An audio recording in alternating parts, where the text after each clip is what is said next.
All right, cool. I just want to welcome everyone to the Living on Purpose podcast. This is a very sacred and intimate podcast, as opposed to the typical podcast where you hear me on Unity Online Radio.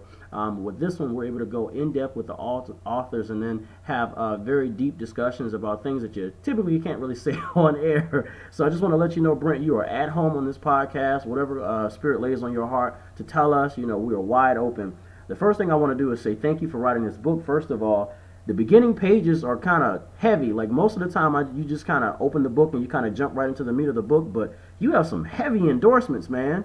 Thank you. Yes, it's very exciting, and I feel very blessed that other people are recognizing and appreciating the book. And so, just to confirm, this book is like almost a movement in and of itself. Is this book like the second edition? Right. Actually, this is the third edition. The first edition was published in 2001, and then the second edition was published in 2003, and that was translated into 23 languages. Wow. And then in 2011, I published the 10-year anniversary edition, so that's the third edition. And also now working on the fourth edition, which is basically going to be the same book, but just a couple little tweaks here and there. Take us into this movement. What sparked this whole reign? Because I call it a movement. Is it a movement? Because that's what it seems. It's a bridge to inner peace and worldwide peace. It seems like a movement to me. Well, thank you. I'm glad to hear you say that. I certainly feel that it's a movement, and I'm doing everything I can to help create this movement, because really it's the Rainbow Bridge, as you know, it illuminates the common ground in the world's major wisdom traditions, and it represents a bridge between all religions, all races, all cultures, people all over the world. And so this is a really important time in our history to come together, to unify, to come together. And when we do that, that creates a very powerful movement, especially if we're coming from a place of peace within ourselves, first of all, which can then start to radiate outward from there. So, yeah, I think it is a movement. And it's also a vehicle. I kind of refer to it sometimes as a vehicle in consciousness. It's a vehicle which will literally create a bridge in time, which will enable us to sort of walk on the same path, if you will, into our common future. Take us into like the inception of the book when you first received the vision. What was that process like, in actually finding your way through the publishing process and birthing it and getting it out there into its own field? What was that process like? Well, it actually started when I was working on a business. It was called The Park, and that's a whole other story in and of itself. But when I was going through that process, it was extremely challenging. It was a multi-million-dollar operation with many investors and about 160 volunteers located around the world, and so it was very, very challenging. And throughout that challenging period of time, I was writing down, kind of taking notes to myself, and writing down or kind of reminding myself what's really important to get me through that period of time. And in that process, I kind of drew upon the wisdom from my mother's side of the family. She was born and raised in Turkey, and so she's 100% Muslim. I'm half Muslim. My father is Jewish, and they raised us as Christians. And my father was also very interested in Eastern philosophies and meditation. And so, for most of my life, I try to figure out what is religion and spirituality all about.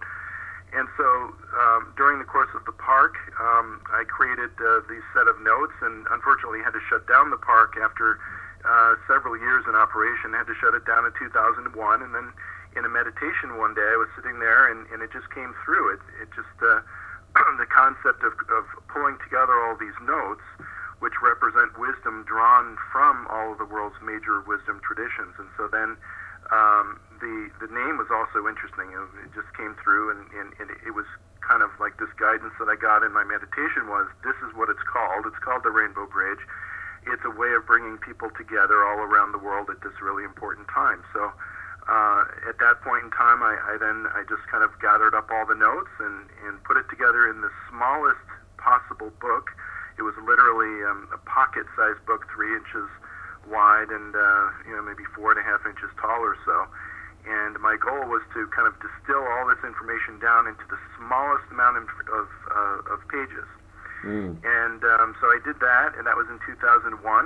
And then, as I said, I published the second edition in 2003, and it was really after many people were reading it and feeling like, wow, this is great, and I was getting a lot of really positive feedback.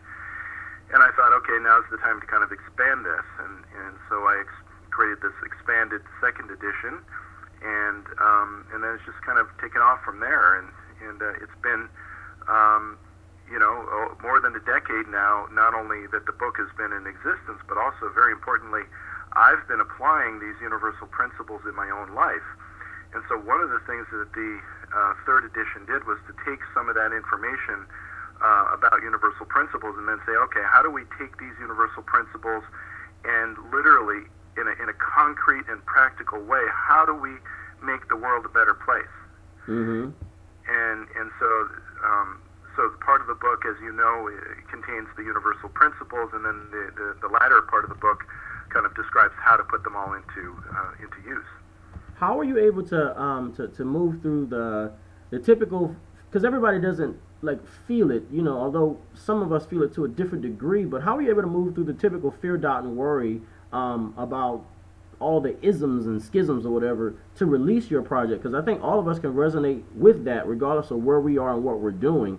How are you able to move past that and still get your baby, in a sense, out there so it can live and do what it's supposed to do and find a life of its own?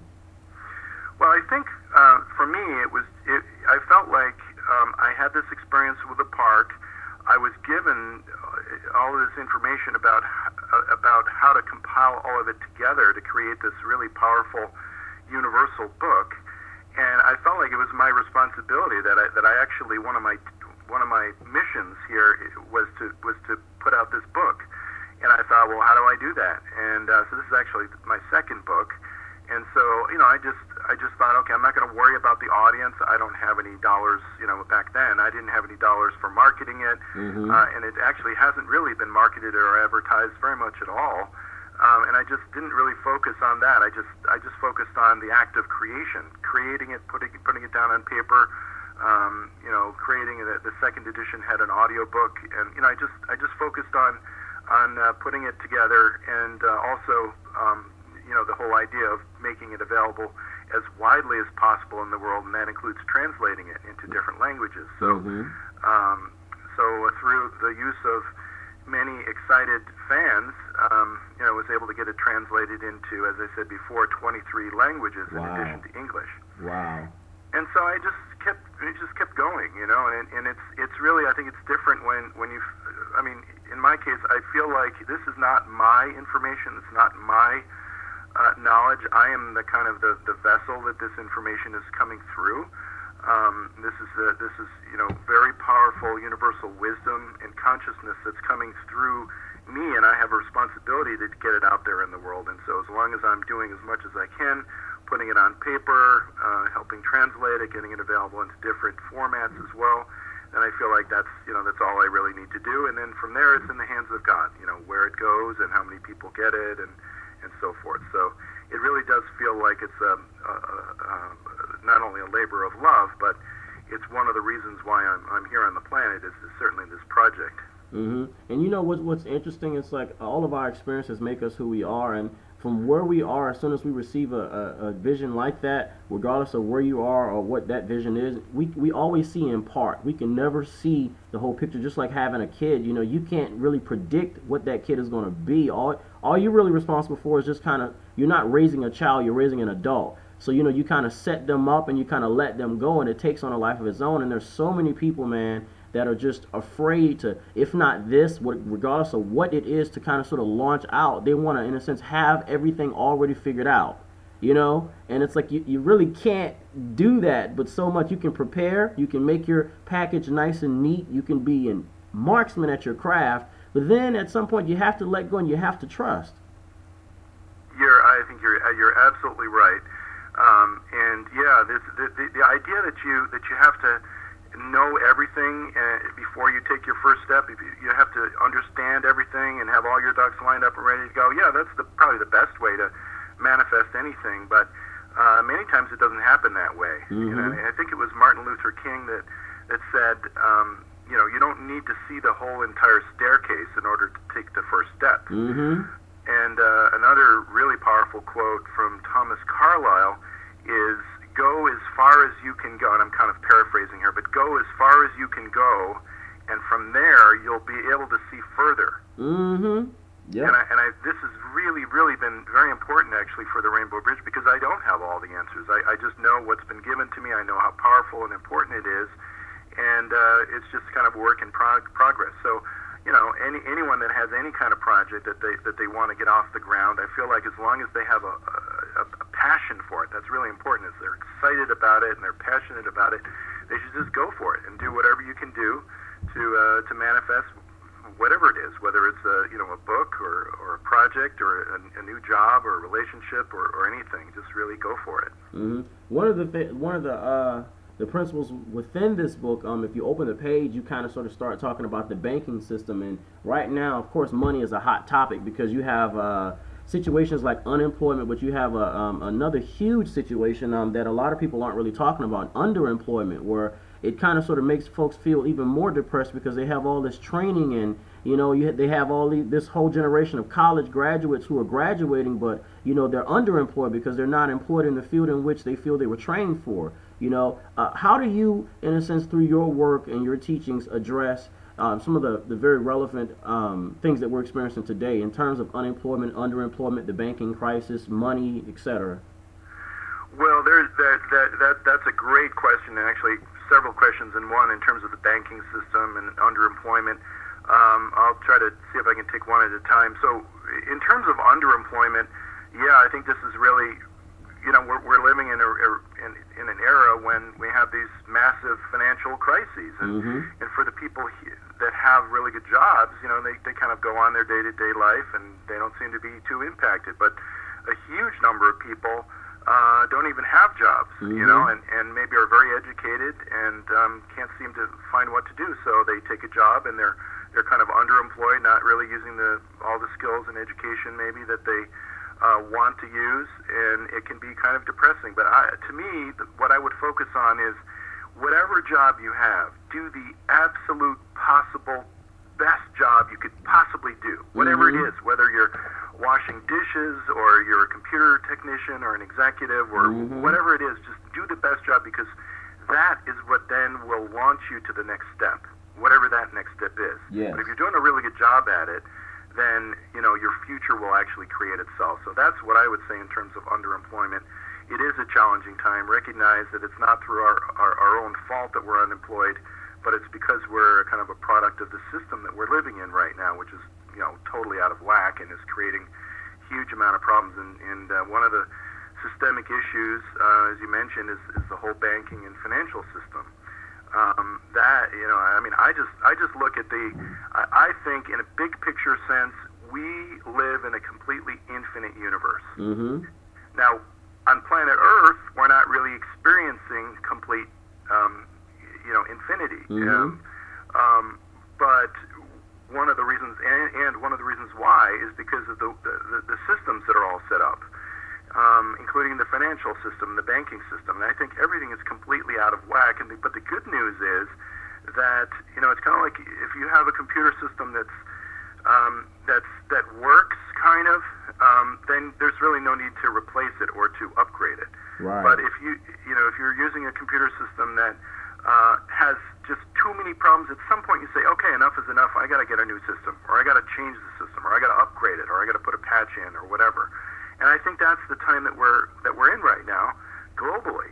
We need to have a completely different system that includes a global governance system. It includes a new banking system, a new financial system that is open and transparent, and where the average person can actually understand what's going on in the world. Right now, so much of the way things are working are completely hidden, And so anyway, those are a couple thoughts about how to deal with the situation of underemployment and the banking system. I have a lot of other ways of describing this.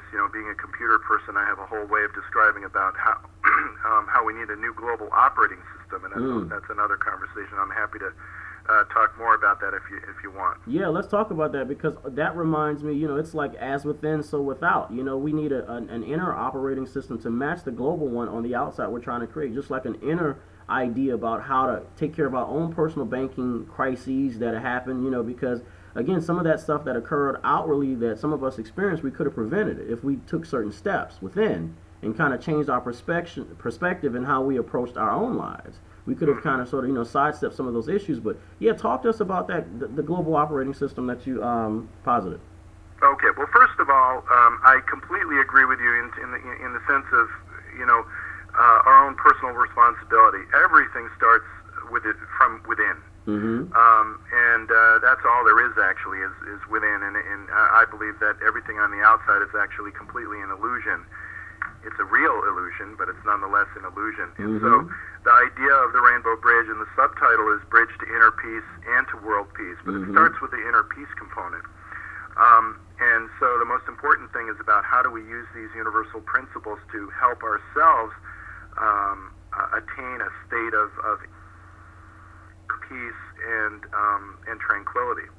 But then how do we take that concept and apply it on a global basis? So here's an example of how I like to think of things. So any computer has to have an operating system. A Windows machine, the Windows is the operating system. The Macintosh has an operating system, and Unix machines, etc. The purpose of the operating system is to effectively and fairly distribute the resources of the computer. Right.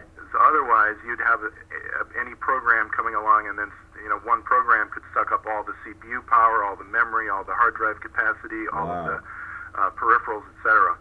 And so an operating system helps make sure that all of the resources are being used effectively and fairly. So what we find ourselves in, and here we are on planet Earth in the 21st century, where everything is completely interconnected, completely interdependent, and so we have one giant system going on the planet, but we don't have a global operating system. Mm-hmm. We don't have a smoothly functioning global operating system. We have something, we have the United Nations, which I think is, probably the best thing that we have here on the planet in terms of a global operating system. But that too is greatly out of whack and needs to be upgraded. Mm-hmm. And so, but the idea that we need to have a global operating system is really important because when you think about it that way, all of the problems that we have seem like of course we're going to have these problems until we have a global operating system that effectively helps distribute the resources in a fair manner. Then we're going to continue to have quote-unquote programs that are sucking up all the resources. And in the sense of the computer, as I said, the resources of the CPU and the memory and the hard drive capacity and the peripherals, etc. In the world, the resources obviously are, energy resources, food, water, shelter, etc. So we have a situation where we're living on the planet in a completely interconnected system, and yet there's no global operating system. So of course we're going to have problems. So therefore, from a logical standpoint, it makes sense that we would then come together and say, okay, and to your point, we don't have all the answers. We don't know exactly how we're going to create this new global operating system, but we have to understand that that's what's needed. Right. And so it's pretty exciting. It's it can be perceived as a daunting task, if you will, but it also can be really exciting because once you realize what the root cause of any problem is, and you go set about resolving and addressing the root cause issues, that's actually pretty exciting because that's where you can make real progress. Right. So those are some kind of ideas about the global operating system. Right. How do you propose we change that inner operating system to match that global operating system that you're talking about? Well, I think first and foremost, the whole idea of meditating, and sometimes I call meditating just sitting, because meditating, sometimes people think, oh, I don't know how to meditate. Well, everybody can meditate. You just sit down, close your eyes, and just let the peace come in, let the thoughts subside, and that's really, I think meditation is extremely important in terms of coming to a sense of inner peace within ourselves. And so that's first and foremost meditation, and there's thousands of ways of meditating. So I'm using it in a kind of a generic term with whatever works for for each individual. That's the kind of meditation that they should use, and that will bring about inner peace.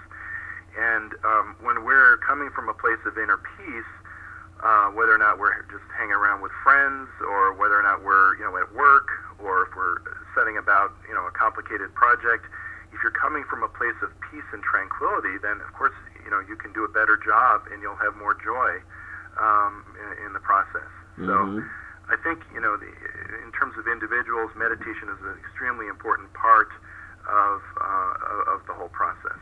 Right, because I love it. It allows you to filter out, in a sense, because you mentioned something in the book where you talk about freedom and the freedom to be who we are, and it's hard in a sense be that when you're not sure of who you are, because you have psychologists and psychiatrists and so many other experts that have kind of sort of merged with other disciplines like advertisement. So it's like you have expert advertisers that are bombarding you with images, some say 15,000 images a day, or probably more than that, with all these images of things that you're supposed to have and who you're supposed to be.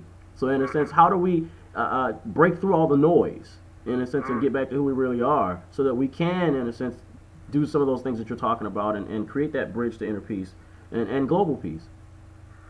Well, I think you're making a really, really good point, Jesse. Freedom to be who we are. How do we even know who we are? And this is where, for me, it always comes back to the self, and just the importance of regularly taking time to just be with ourselves, to sit down on a couch or wherever and just close our eyes and to just be, And it's through the process of just being and experiencing that peace that lots of other things can then become clear. We can then start to reassess, well, what am I doing in my life? Yes. Do I like the job Yes. that I'm in? Do I like the relationship that I'm in? Yes.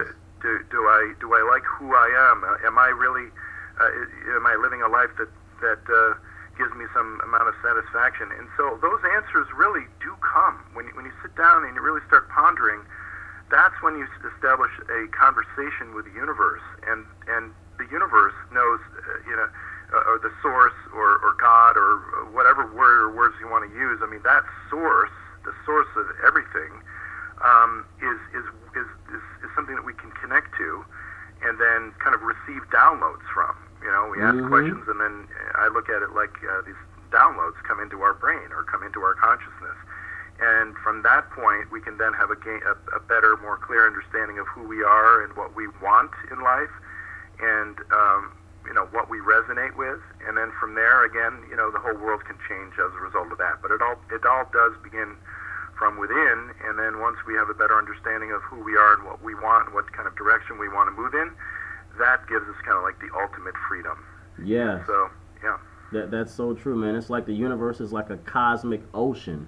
And Yeah. the innerverse and the universe, they're intricately connected. So it's like when you ask a question, you kind of sort of send it out in question form, and it echoes back to you in answer form, But it starts by sitting still and just getting in touch with you and filtering out all that stuff that's, in a sense, not you. And you can make your decisions from that place. It's like, okay, this is what I need. This is who I am, And I know it sounds very egoic, because there are a lot of spiritual teachings that kind of sort of trash that part of you, the ego. But I think all of us as we need that ego, in a sense, to make decisions and to be conscious in the West. But in a sense, if we can get in touch with that inward essence of who we are and make our decisions from that, we can make our decisions from a pure place, and our life will, in a sense, be our own creation. I think you're absolutely right, and yeah, there is a lot of trashing of the ego. The way I like to think about it is that the ego can be transformed from a self-centered ego is quite different than an other-centered ego. Right. And so, to the extent that we then become focused on others,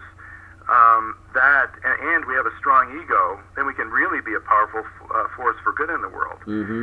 And in terms of asking questions of the universe, well, I think one of the most important, one of the most profound questions actually that we can ask is not actually specific questions, but ask, what is the question? Yeah. When we ask, what's the question? That's a really powerful thing to ask. Yeah.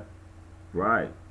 Because I mean, but it's amazing that when we start asking questions like that and being introspective, it's just amazing how the answers come to us. They may not necessarily come immediately. Sometimes they do. Sometimes it takes a while. But it's just amazing how it all works, and we live in such a magical universe. And I think that we're gonna, we're the great majority of humanity is experiencing right now all kinds of challenges and suffering on a mass scale. And yet, when we move through this period of time and get to the other side, so to speak, and we make this huge breakthrough and start to experience peace. And great humanity all over the world, then we're going to be living literally in a completely different kind of world. Yeah. And it won't necessarily happen overnight, but it all begins with each person going within and recognizing that it's not only our birthright to experience peace and harmony within, but it's also in another kind of way, kind of like a responsibility, because once we take care of our own self, that's when the world will change around us almost automatically. And how can we get a hold of this book? Probably the best place would be just to go to Amazon and search for The Rainbow Bridge, and then just put in peace, and it'll show up. It's also available on Barnes & Noble. It's available through my website, therainbowbridge.tv. And the audio book is available. The second edition audio book is available. The third edition is not quite ready yet. But probably the easiest way is Amazon. Beautiful. And your personal website? My personal website is brenthunter.tv, like Beautiful. television. Beautiful, beautiful. Well, Brent, thank you so much, man, for taking time out of your schedule to talk with me and my listening audience, man. I totally appreciate it, and I love the work you're doing, brother. Thank you so much, Jesse. It's been a real pleasure. Yes, sir. Take care. Take care.